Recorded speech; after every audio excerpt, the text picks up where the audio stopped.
La palabra del señor Matute García de Jalón.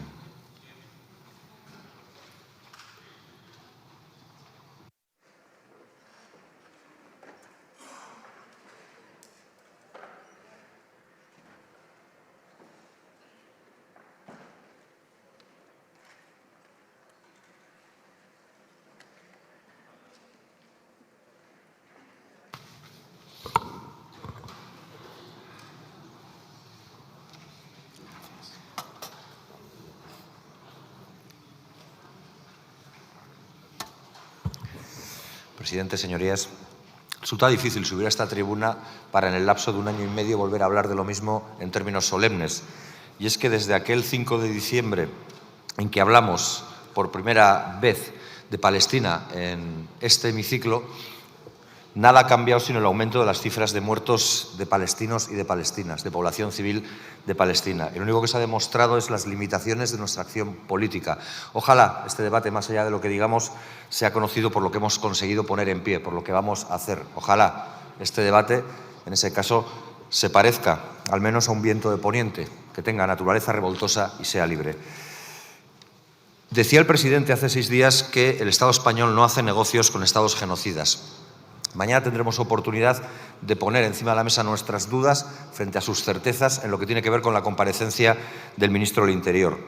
Pero si de verdad quiere que el Estado español tenga una posición clara y definida en contra de la capacidad de hacer negocio con estados genocidas, lo que tenemos que hacer es apoyar esta proposición de ley. Es garantizar el cumplimiento estricto de los derechos humanos y que esa sea una cláusula insalvable en cualquier atisbo o principio de negociación. ¿Cómo? Regulando no solo a quién vendemos, sino también a quién compramos y también con quién cooperamos. ¿Y con qué soporte legal se puede hacer esto? Con el hilo de coherencia que nos mantendría unidos al derecho internacional y con el propio Tratado de Comercio de Armas. Esas son las claves. Hoy el periódico El Diario, llevaba a su portada un titular. Decía: Israel activa la destrucción total de Gaza sin que nadie le ponga freno. Ojalá esta iniciativa desmienta ese titular y estoy convencido de que quien incluso lo ha realizado estará encantado de que esa realidad desmienta, o que de esta realidad desmienta a su titular, y que sea verdad que alguien pone freno a la barbarie que el Estado de Israel y que fundamentalmente el gobierno de Netanyahu está cometiendo. No seamos ni cómplices ni colaboradores de tal genocidio. Y digo genocidio, como lo he dicho en las anteriores ocasiones en las que he subido a esta tribuna, porque no creo que haya ninguna duda y porque no tengo ningún temor a ser confundido por esa opinión publicada que quiere que quienes criticamos el genocidio que está sucediendo en Palestina tengamos que ser necesaria y rigurosamente antisemitas. No podemos ser antisemitas quienes defendemos al pueblo de Palestina, que es precisamente el pueblo semita. Si acaso somos somos antifascistas. Eso es lo que nos hace tomar una posición clara y decidida por Palestina.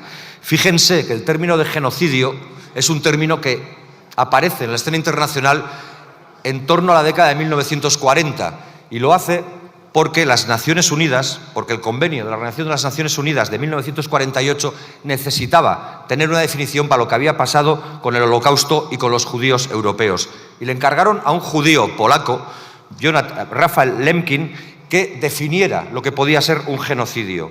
Y él, sin excluir otros que había habido en la historia y citando expresamente el genocidio contra el pueblo armenio, pero también citando el genocidio que Leopoldo II de Bélgica había realizado para con el Congo, dijo que genocidio sería algo así como la destrucción de una nación o grupo étnico a través de la eliminación de la vida política, social, cultural y religiosa.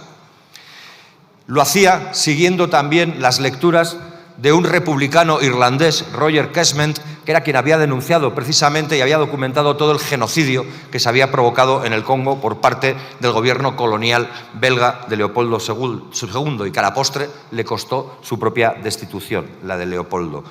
Por tanto, no hay duda de que lo que estamos viviendo en Palestina es un genocidio ante nuestros ojos y que cargará sobre las conciencias de muchos y de muchas.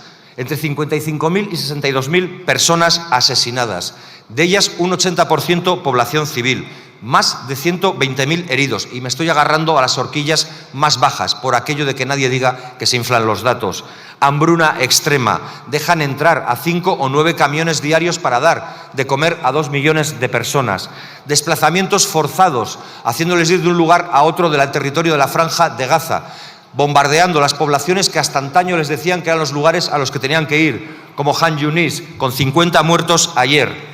Y nada de esto ha sido capaz de hacer parar la locura genocida del señor Netanyahu. Ni siquiera la Corte Internacional de Justicia y sus 3 órdenes o medidas provisionales para prevenir el genocidio. Ni siquiera su propio dictamen, que dice que estamos hablando de un crimen de apartheid, el que se está practicando contra el pueblo de Palestina. Se trata, por tanto, de no prestar ni ayuda ni mantener ningún tipo de colaboración con quienes ocupan ilegalmente un territorio. El señor Pedro Sánchez decía hace 2 días que no se pueden mantener dobles raseros en Eurovisión. Me importa entre poco y nada el certamen de la canción europea. Me importa más, como se ha señalado en todo caso, la actitud de muchos grupos que se articulan en torno a rock contra el fascismo, que han decidido no participar en aquello que financie o de la que esté detrás el fondo de inversión israelí KKR. Pero en cualquier caso, yo creo que lo que habría que hacer es ser amplio y generoso en la exigencia, y que si entendemos que los embargos a cuentas rusas están bien por lo que han hecho en Ucrania, las de los israelíes también. Si entendemos que Rusia no puede competir en certámenes internacionales deportivos o de cualquier tipo por lo que han hecho en Ucrania, lo que está haciendo Israel les tendría que llevar con más motivo a no participar en ninguno de ellos. Un aislamiento, sí, lo decimos abiertamente, un aislamiento para quienes practican un genocidio y sin más preocupación que la que de Trump les siga apoyando.